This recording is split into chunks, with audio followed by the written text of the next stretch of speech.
நம்ம ரூட் கிச்சன்ல இப்போ எந்த படத்தை பற்றி நம்ம பார்க்க போறோம்னா, த்ரீ பிஹெச்கே திரைப்படத்தை பற்றி பார்க்க போறோம். இந்த கதையோடைய அம்சமே பார்த்தீங்கன்னாக்கா, இது ஒரு ஃபேமிலி ஓரியன்டான ஒரு கதை. இந்த ஸ்டோரி வந்து எப்படின்னாக்கா, ஒரு நடுத்தர வர்க்கமான ஒரு குடும்பம். அந்த குடும்பம் வந்து சிட்டில வந்து சொந்த வீடு வாங்க நினைக்கிறாங்க. வாடகை வீட்ல எத்தனை நாள் தங்குறது?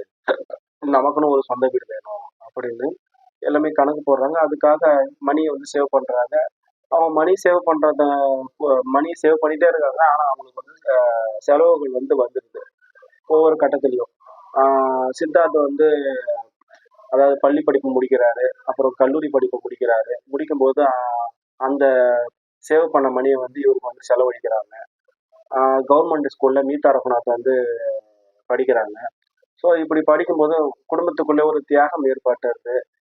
நீ வேலைக்கு போங்க, நீங்க நீங்க வேலைக்கு போகும்போது நானும் கொஞ்சம் வேலைக்கு போறேன். அப்பதான் 25,000 வந்து பிளான் பண்ண மாதிரி 25,000 மாசத்துக்கு நம்ம ஏர்ன் பண்ணி சொந்த வீடு வாங்க முடியும்னு பிளான் பண்றாங்க.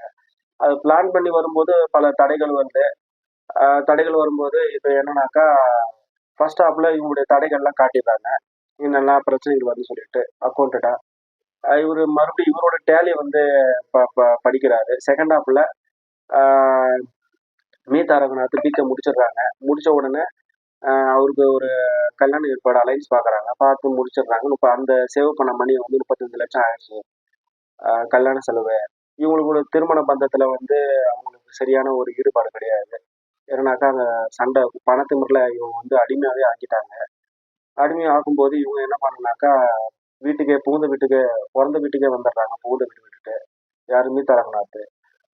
இப்போ இவருக்கு ஒரு அலைன்ஸ் பார்க்குறாரு அவங்க அப்பா சரத்குமார். அலைன்ஸ் பார்க்கும்போது இது மாதிரி ஒரு 30 வயசு ஆகுது, இதுக்கு மேலே அவனுக்கு வந்து என்ன பண்ணணும், அவங்களுக்கு கல்யாணம் ஏஜ் ஆயிடுச்சு அப்படின்னு சொல்லும்போது இவர் பார்க்குறாரு. அவங்களாம் வீடு தானே வாங்கிக்கலாம் அப்படின்னு சொல்றாரு. சொன்ன உடனே இவரும் ஒத்துக்கிறாரு. ஒத்துக்கிட்டு அந்த பொண்ணை வந்து பார்க்குறாரு. ஓகே ஆச்சுன்னு சொல்லிட்டு இவங்க எதர்ச்சியா, அதாவது சைத்ரா ஆச்சாரியா வந்து ஸ்கூல்ல பழகும்போது ஒரு அஃபைர் வச்சிருக்கிறாங்க. அந்த அஃபைர் வந்து இப்போ பாண்டிங் ஏற்படுது. இவங்க ஜல்லிக்கடையில் செய்யும் போது இவங்க எதர்ச்சியா பார்க்கும்போது ஒரு அஃபைர் ஏற்பட்டுருது.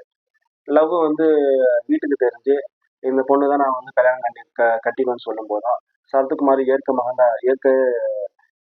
மாட்டாரு. தேவயானி மேடம் சொல்லி பார்க்குறாங்க. செகண்ட் ஹாப்ல ஹோம் லோன் வந்து பண்றாங்க. அதுக்குள்ள ஒரு பிரச்சனை ஏற்பட்டது. அவர் சர்ஜரி ப்ராப்ளம், ஒரு மருத்துவ ஹாஸ்பிட்டல் போயிட்டு எல்லா பணமும் செலவாயிருது. அப்புறம் அந்த பொண்ணை கட்டியிருந்தா வீடு வாங்கிக்கலாமே அப்படின்னு இவர் சொல்லும் போதும் யோகி பாபு வந்து வீட்டை காட்டாரு. வீட்டை காட்டி அவருடைய கனவு வந்து உடஞ்சு போயிடுது.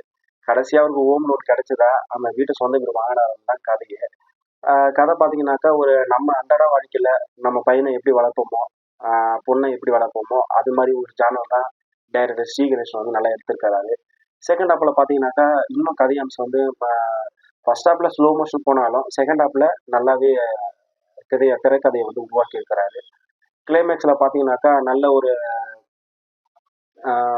இன்டர்வியூ அட்டன் பண்றாரு. ஒரு 18 இன்டர்வியூ எல்லாமே தோல்வி அடையுது. லாஸ்டா ஒரு இன்டர்வியூ அட்டன் பண்ணி அவர் அதை ஜெயிச்சிடறாரு. அந்த வேலையை பிடிக்காததால இவர் மெக்கானிக்கல் தான் எனக்கு பிடிச்சிருக்குப்பான்னு சொல்லும் போதும் அவர் அந்த வேலையை மெக்கானிக்கல் வேலை செய்யும் போது அவருக்கு ஒரு பொசிஷன் கிடைச்சிருது. கிடைச்ச உடனே ஒரு ஹோம் லோன் வந்து கிடைச்சிருது. இவங்களுக்கும் ஒரு நல்ல டெலிகாலிங் ஒர்க்கில் வந்து இவங்களுக்கும் வேலை கிடைச்சதுமே தராங்க. குடும்பத்தோட நல்லா வந்து செட்டில் ஆயிடுறாங்க. அப்போ நான் ஜெயிச்சிட்டேன்னு சொல்லும் போதும் தியேட்டரில் வந்து கைத்தட்டல். ஒவ்வொரு அப்பாவுக்கும் தன் மகனை வந்து அவங்க போக்கில் விட்டாலே போதும். அவங்க போக்கில் எது சரி எது தப்புன்னு அவங்க தெரிஞ்சா போதும், அவங்க வந்து வளர்ந்து வந்துடுவாங்கன்னா இந்த கதையோடைய குணாதிசயங்கள் ஏற்படுது. மற்றபடி இந்த படத்தை பார்த்தீங்கன்னா நல்ல திரைப்படம்.